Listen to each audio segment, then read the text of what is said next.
Hare Krishna. My name is Mukundangri, disciple of His Holiness HH Ratha Swami. I'm from Johannesburg, South Africa, and I was basically introduced to Krishna Consciousness in university. My first year of university, I saw a man in the most resplendent orange robes walk past me, and I said, "What is this?" and asked him questions. He invited me to a yoga session. That first yoga session, I got a gift pack of incense, some chanting beads, a chant and be happy, and a Bhagavad Gita. And at first I was like, "Whoa, this is so far out." I didn't understand what the Gita was about, or what chant and be happy was speaking about. But what I loved was the interaction and connection that I saw amongst devotees. And I thought, this is wonderful. I've never actually seen other human beings from such different and diverse backgrounds interact with each other like that. And then it really blew my mind when I found out that that level of interaction extended itself to not only just like humans, but nature and God's creation as a whole. And that for me was transformative, and I, from that point, just wanted to know so much more. What was it about Krishna Consciousness that really convinced you, like, okay, this is something I want in my life? This is a strange story because I come from a Christian background, and I always had questions. I come from a family that's like very open and broad-minded, and I always had questions about like Christianity, and I couldn't find the answers to it. But my family was very open to me, like exploring my journey of spirituality. So I looked into to different sort of faiths along the way. And when I came across Krishna Consciousness, one of the things that I was always convinced about, but I didn't have a reason to be convinced about it, was like God has to have some sort of personality, This came from an early age.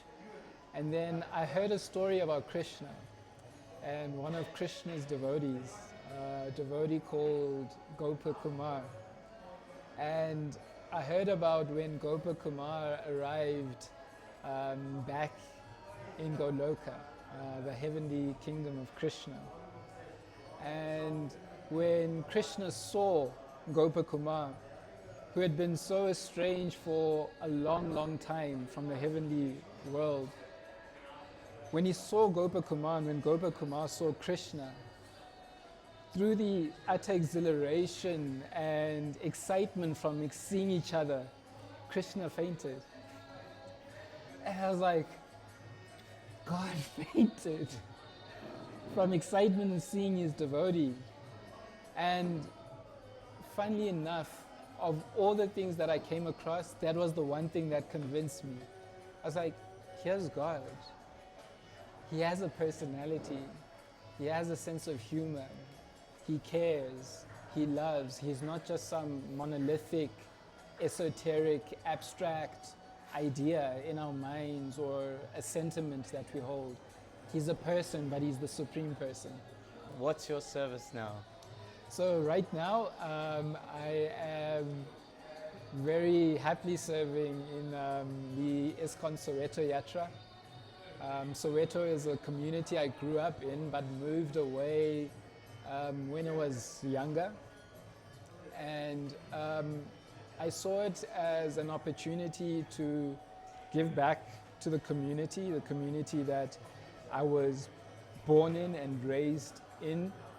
And nothing would be better to share and give back than the beautiful experience of Bhakti Yoga. So at the moment I'm helping to organize a support sort of role. Prabhu, who leads up ISKCON Soweto alongside his amazing wife, Her Grace Mother Malini, and basically helping him to support that project, and also coming in on the ad hoc festivals that ISKCON Soweto has, none more so than Soweto Ratha Yatra, which is known across the world. And then of course, we this year hosted the 3rd annual Soweto Kirtan Festival. And that's something we've been looking to build year on year, and it's grown really nicely. Last year we had Indradyumna Maharaj as the special guest at Soweto Kirtan Festival, and this year we had His Grace Agnidev Prabhu, and the reception from the community has been amazing. And so my role alongside my family is just to support in any capacity in building that community, that congregation, and whatever festival organization that they might need as well. His Holiness Kadamba Kanana had a focus on Soweto. Yeah. Why is Soweto so important for South Africa? Is there some influence that it has? So? Yeah, Soweto in South Africa's history of liberation from colonial rule and apartheid, which was a segregational system which separated people according to their race and background. Soweto was basically the epicenter of the revolution which liberated that country from racial oppression.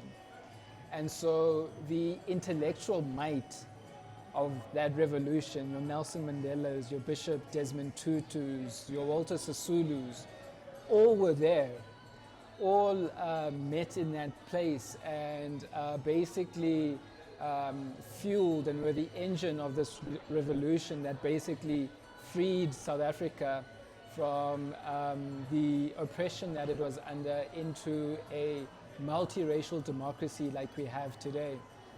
And so that's why Soweto, number one, is well known around the world, but it's also the largest township settlement on the continent. Africa has 1.2 billion people, right? And Soweto has a total population of approximately 2 million people.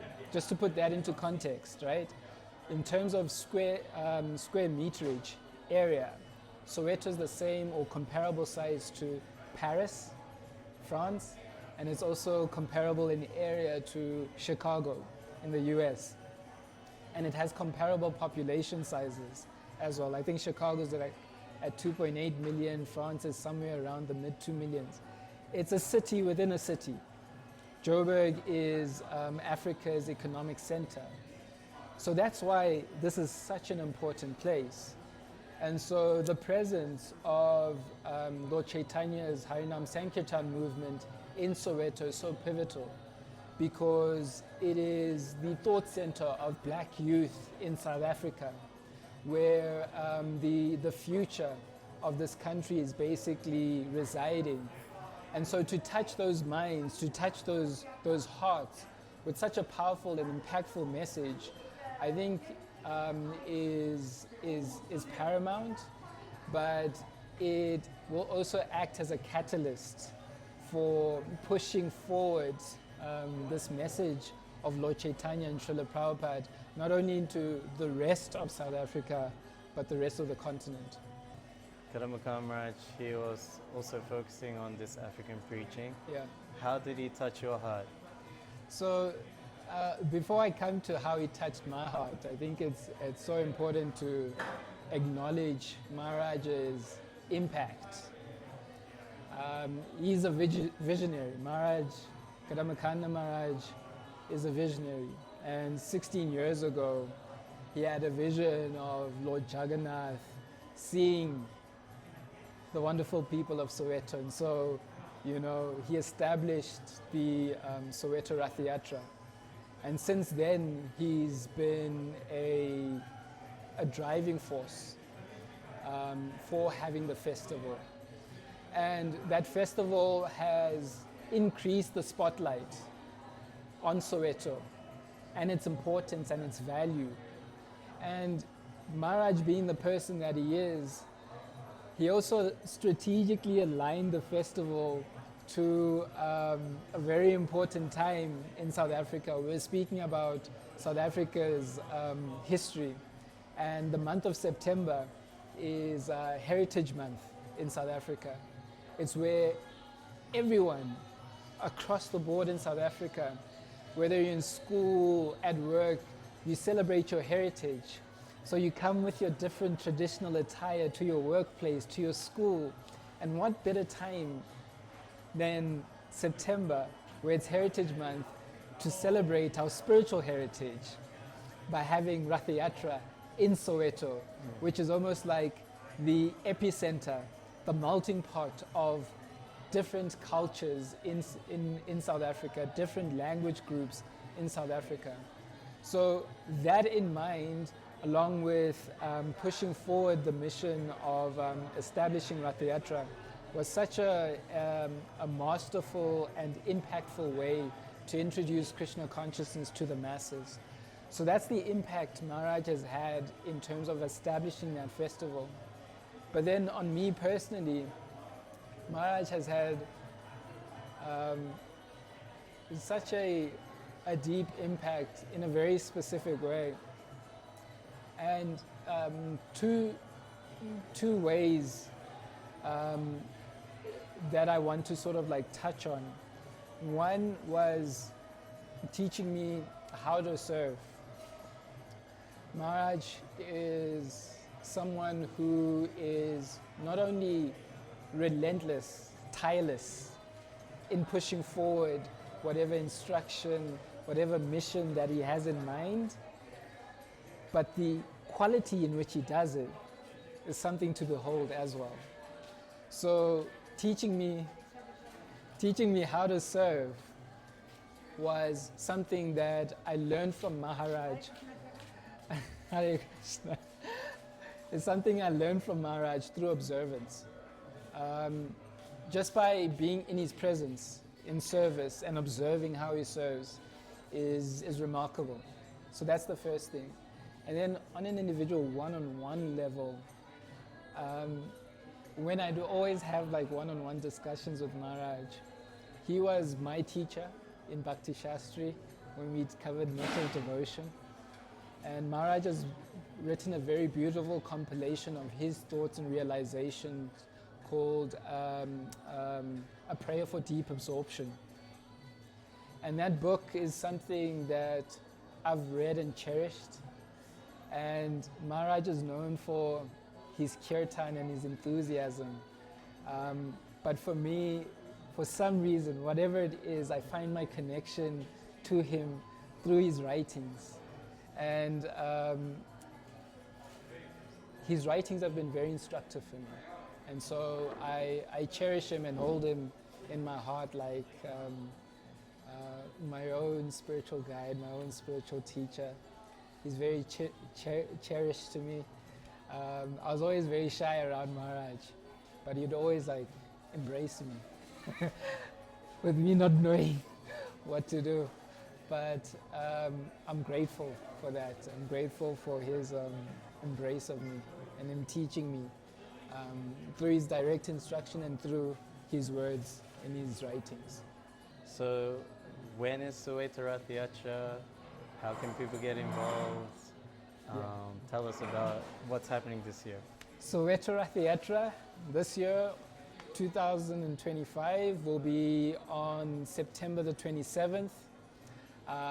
So look out for all of our media that will be coming out. So you can get in touch with us via our social media platforms. Our social media handles both on Instagram and Facebook are at ISKCON Soweto. So please like, follow, subscribe to those pages because they're a wonderful source of keeping up with what we're doing and also what's coming up. And then there's going to be something really, really exciting that's coming up in the near future. We're going to be launching our website ISKCONSoweto.org, where if you want to participate, see what services are available. And even if you live remotely, you're outside South Africa and you want to find a way to like contribute and support, there's a way for you to donate. So please do donate and share, contribute whatever you can. And of course, by just simply sharing and spreading the message, it just increases the people that we are able to touch. So it doesn't take a lot of effort, it doesn't take a lot of your time to be able to contribute and give so much to the efforts that we're trying to do. And then just in closing, we're working on a project called Project Ubuntu. And this is a project that is also in line with Kadamba Kanana Maharaj's vision for Soweto to ultimately, in the long run, have an established place, a place where people can congregate, come and worship, Sri Sri Nitai Gora, Hari, dance, put on plays, a place of culture and kirtan where people can come together and experience Krishna consciousness in its full, concentrated and absorbing way. And we're slowly building up to that. And if you follow us on our pages and keep track of us, there'll be information on that coming up soon. Wow, amazing. Yeah. What does Ubuntu mean? Ubuntu means I am who I am by the people that I know. So umuntu ngabantu. We can only be people through other people. Okay. So in isiZulu, which is an indigenous Bantu language, an indigenous language of Southern Africa, we greet each other by saying Sawubona. And Sawubona means I see you. I see you, not you, but you. Right? So, in fact, it's very strange in African culture to just like pass people in the street. When people walk by the street and the neighbor's sweeping his porch or doing his garden, Sawubona, Sawubona. That's Ubuntu, to see the other person. And because we recognize the spirit, umphefumulo, within each other, that is Ubuntu. So we are who we are because of others. And that is Project Ubuntu, is to recognize the spiritual essence in every living being, the birds, the beasts, your neighbors, that we're all parts and parcel of Krishna. And by serving Krishna, we attain the supreme benefits, the supreme enjoyment, the supreme satisfaction of the soul. And that's what we're trying to do, share that with everyone. Jai. Thank you so much for... Thank you. That was amazing. We look forward to seeing you. We look forward to dancing with you. And like I always say, you haven't really danced until you've danced at a Soweto Ratha Yatra. Maharaj would always say that I love preaching in Soweto because dancing to the holy name comes so naturally to the people of Soweto. So please come and dance with us in worship of Sri Chaitanya Mahaprabhu. Yes. September 27th. September 27th, 2025. All right. Hare Krishna. Hare Krishna.